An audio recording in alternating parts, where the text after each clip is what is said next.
The modern WWE performer probably enters the flagship arena with a certain relative confidence. The days of complete repackages are over.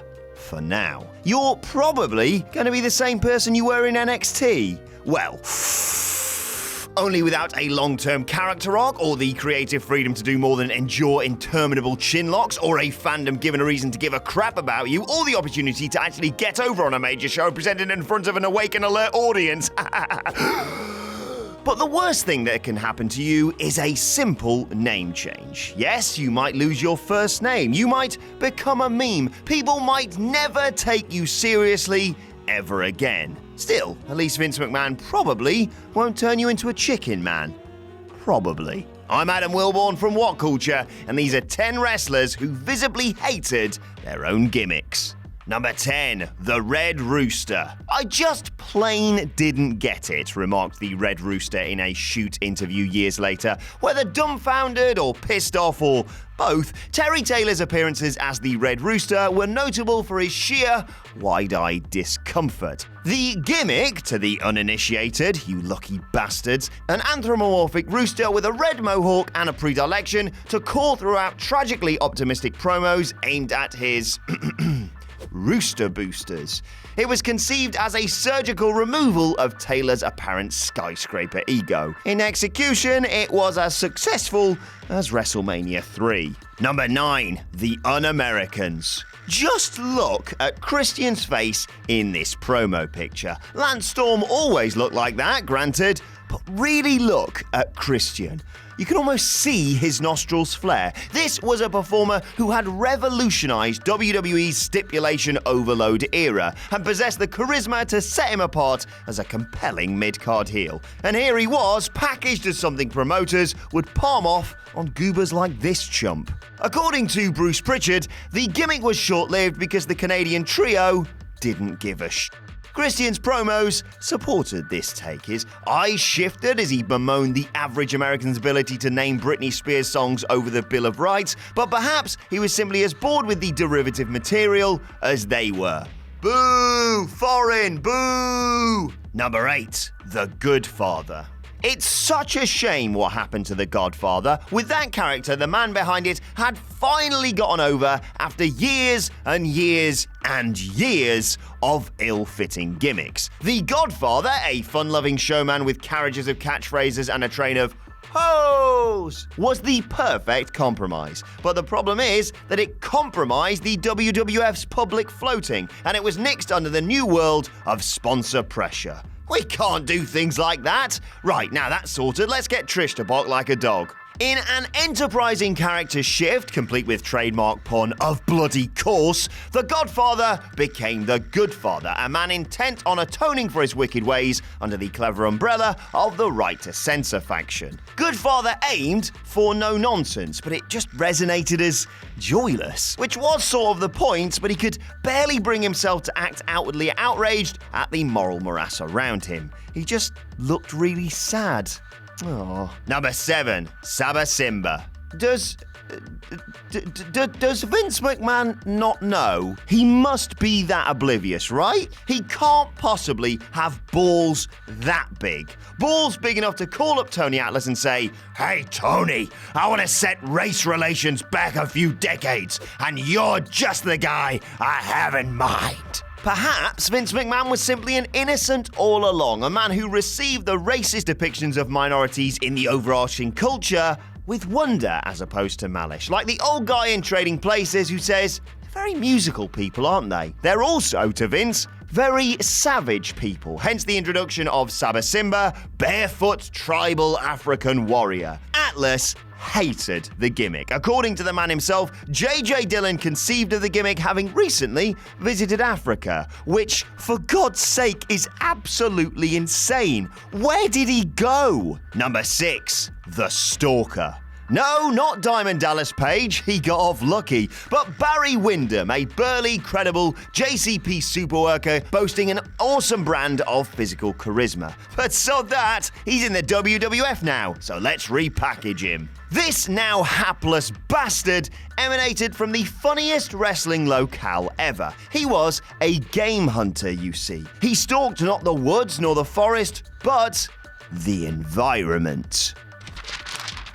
The environment. The wild surely sounds far cooler, far more dangerous, but Vince McMahon and his synonyms ran wild over WWE long before the days of local medical facilities and eliminators and Asukas. You know, because by virtue of being Japanese, she is somehow a synonym of Io Shirai. I didn't really like it, you know, the face paint and all that, Windham told Hannibal TV. He wrestled with zero verve or physicality, but then again, that might have just been the WWF telling one of Ric Flair's greatest ever opponents that he just didn't know how to work. Number 5, Braden Walker. Wrestling promoter Vince McMahon has a tendency to ban words. He doesn't like the words hospital, shot, international, and wrestling. And in the case of poor Braden Walker, he didn't like the word Vaseline when he absolutely f***ed him over. Walker's WWE career was outstanding.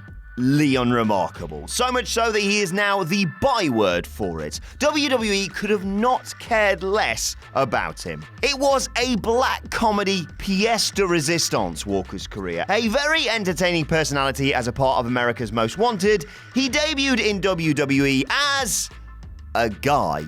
Knock knock, he said infamously to Armando Estrada. Braden Walker, he answered, and I'm going to knock your brains out. Now, Braden aimed for a gruff, no-nonsense delivery, but he couldn't have looked more uninterested. Number 4, Greg Valentine. Greg Valentine's constant expression of unadulterated disdain throughout his time in the Rhythm and Blues team was almost impressive, given that he was a gruff, miserable-looking prick by default. Greg Valentine looked even more miserable than usual here. Valentine was meant to be the snarling, attitude-laced rock and roller, but in execution, he appeared like a bedroom miserablist.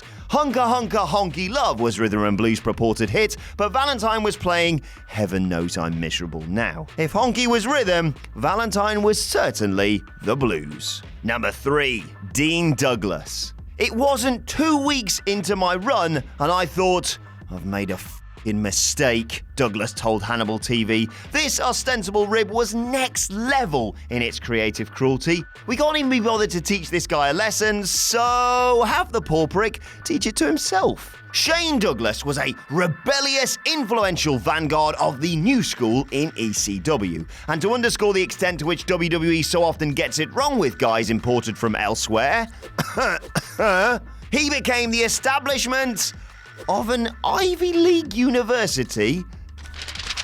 Who switched my notes?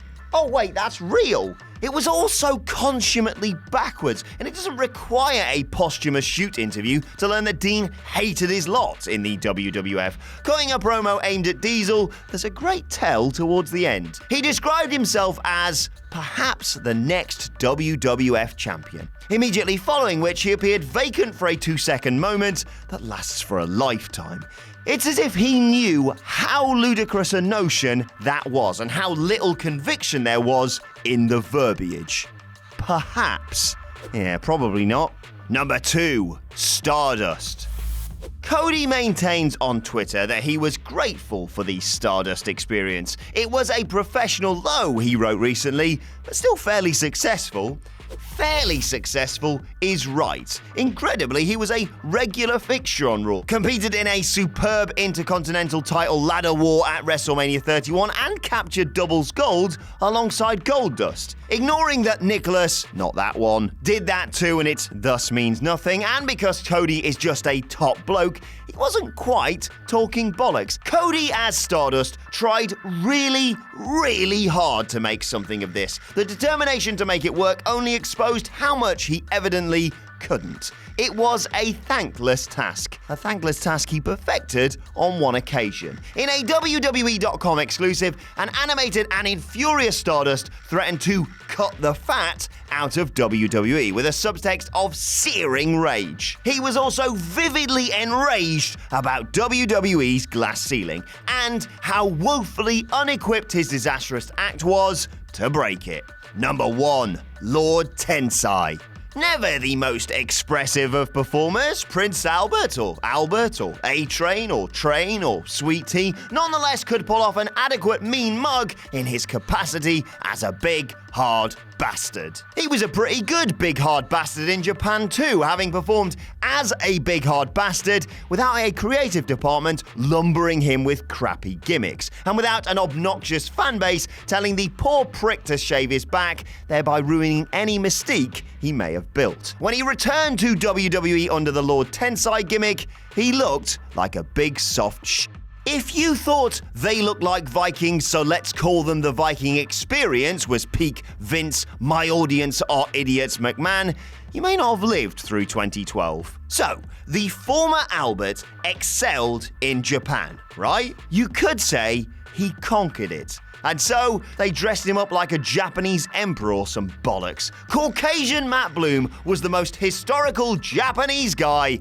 of all time. Jerry Lawler, in a bid to put over the scope of jobber Alex Riley's task, said he felt sorry for him. It was the debuting Tensai who deserved the sympathy. The poor guy scanned the audience mid-match, racked in pure work dread, knowing a droning Albert chant wasn't far away.